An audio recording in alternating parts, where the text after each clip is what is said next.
Sesuai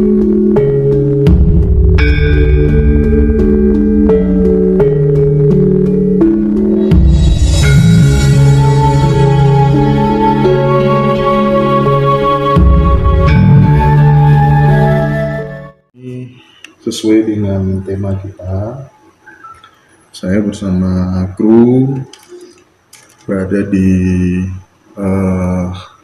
Istana Asoka.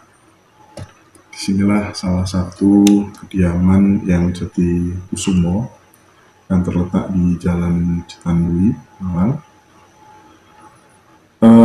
Eyang Jati pada kesempatan kali ini kami paksa untuk berbicara tentang sejujur-jujurnya.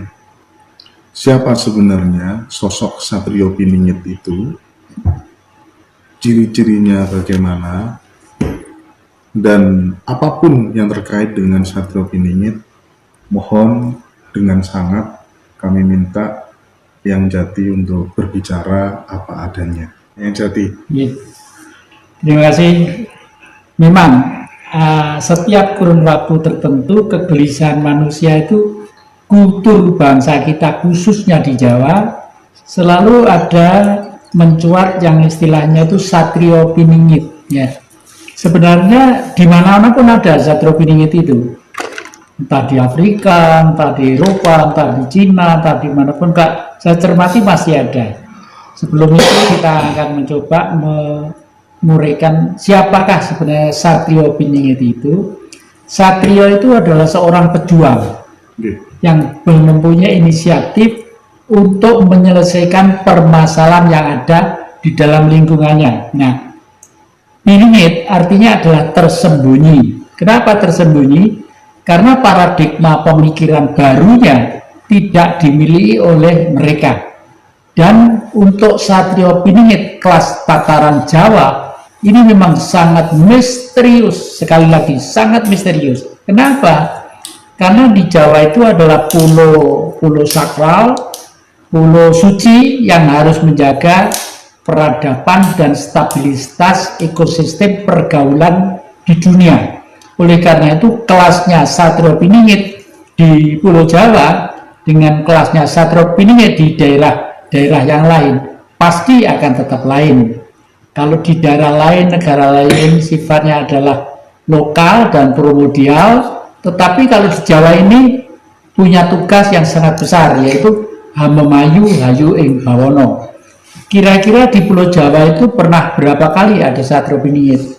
Sehemat pengetahuan saya, berdasarkan entah itu dongeng, entah legenda, entah itu yang tertulis dalam sejarah, itu pertama kali pada abad 12, yaitu Sang Ken Arok atau Sang Amurwa Bumi. Saya anggap beliau adalah Satrio Piningit. Karena apa? Karena hiruk pikuk abad 12 ini membuat bangsa Nusantara itu bangsa yang boleh dikata berhenti di tempat dan bahkan seperti bola ruwet di dalam air yang basah. Untuk mengurai menjadi rentangan benang atau bola itu sendiri harus memerlukan seseorang yang sabar, telaten, tapi berjiwa revolusioner. Inilah yang dimulai oleh Sang Amurwa Bumi atau Ken Arok. Sehingga Sang Amurwa Bumi itu mempunyai konsepsi yang menjadi visi dan misinya selesainya Nusantara ini. Lalu timbullah suatu negara besar yang dinamakan Majapahit. Nah, dari zaman abad 12 ada seorang tokoh yang tidak pernah ke permukaan. Karena tokoh itu memang di dalam dirinya ada sosok-sosok getaran kekuatan gaib secara universal, yaitu kekuatan Sang Maha itu sendiri yang menyatu dalam sosok seorang manusia. Ini sering kita sebut dengan istilah Ken Dedes ya. Ken Dedes itu sebenarnya tidak pernah menjadi ratu, tetapi karena rahimnya, indung telurnya mengandung satu benih-benih calon-calon raja besar di Nusantara, lalu Sang Ken Arok tadi itu dikonotasikan sebagai Sang Satrio Piningit yang nanti itu keturunannya akan berhak menurunkan raja-raja besar di Nusantara ini. Ternyata memang betul. Oleh karena itu yang terakhir kakek membuat naskah atau buku yang judulnya Misteri Gunung Arjuna. Karena Gunung Arjuna itu dikelilingi oleh kerajaan-kerajaan sejak dulu kala, Panjalu, Kediri, Singosari, lalu Trowulan, Mojopahit itu sekarang ya. Dan ini kelihatannya Satrio Piningit yang akan datang pun akan tetap berangkat dari sana. Kenapa berangkat dari sana? Karena dunia ini sudah tidak ada yang mampu membongkar peradaban sehingga menuju dalam satu peradaban yang selaras, serasi, dan seimbang dalam tata kehidupan politik, kemanusiaan, budaya, pendidikan, dan lain sebagainya. Nah, oleh karena itu waktu itu sebenarnya sudah timbul Satrio Piningit yang di abad ke-19, yaitu Bung Karno. Bung Karno Satrio Piningit juga, tetapi Bung Karno sebagai sosok manusia pasti juga ada kelemahannya, kelebihannya, kekurangannya, dan lain sebagainya. Oleh karena itu sosok ini pasti akan diteruskan oleh generasi-generasinya dan masih berada di lereng Gunung Arjuna juga. Kenapa? Karena mau tidak mau hitungan 7 itu menjadi hitungan yang pasti ya.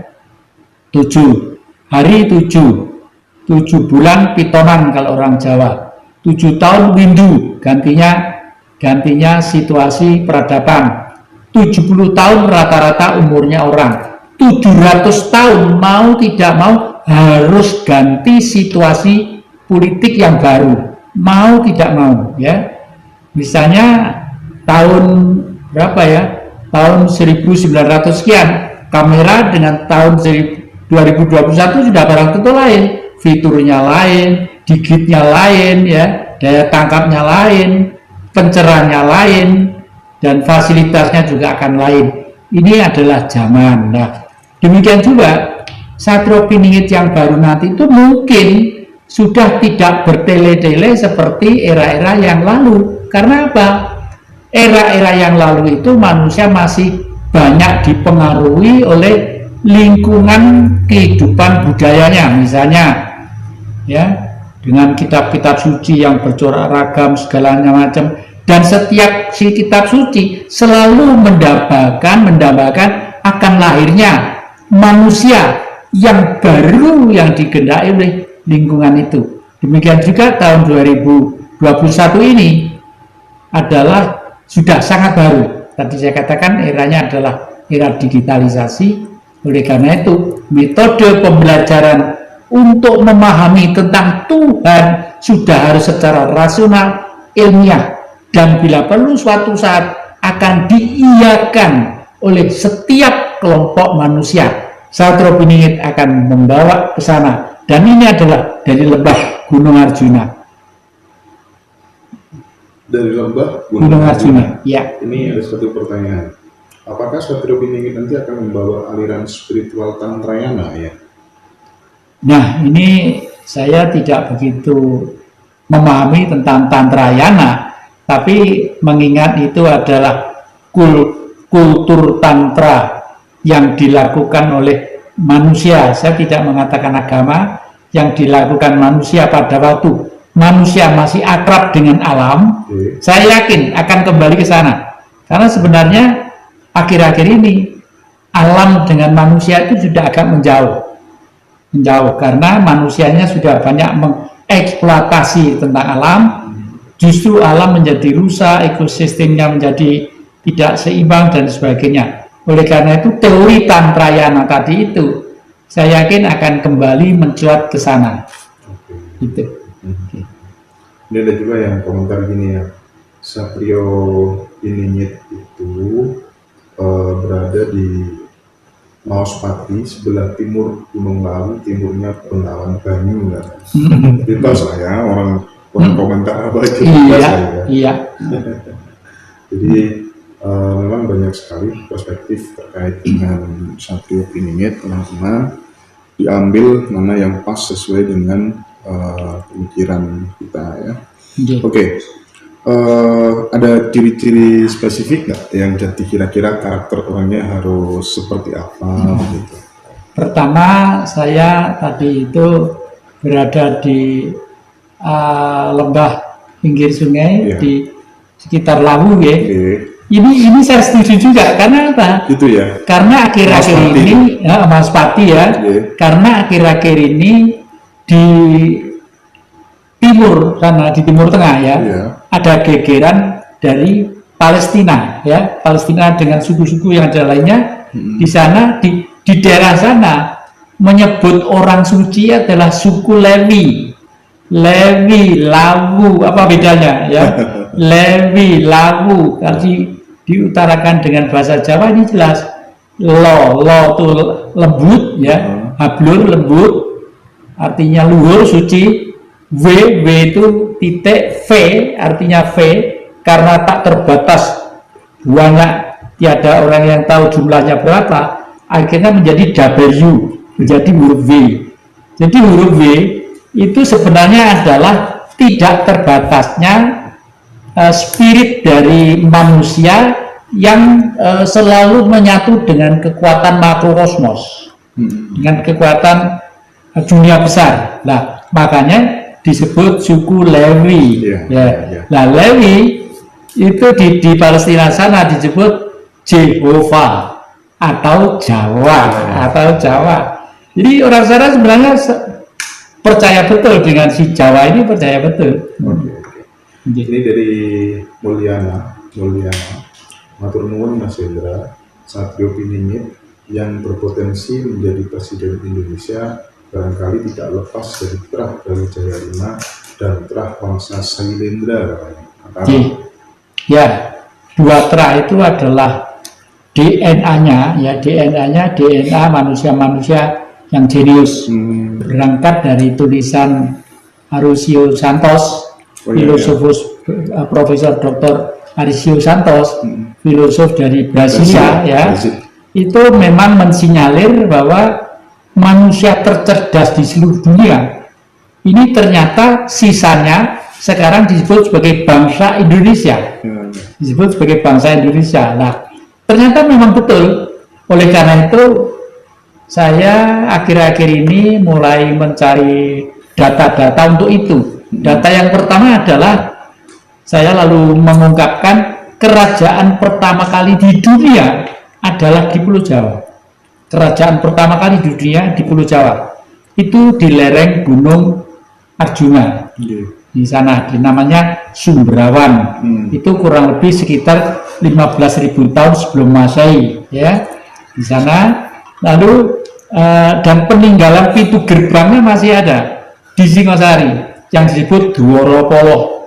Dua, Polo itu adalah suatu wujud di mana kelembutan hati dan keperkasaan dari terah Lemuria tadi itu digambarkan sebagai patung batu yang gede, kira-kira sekitar 3 meter.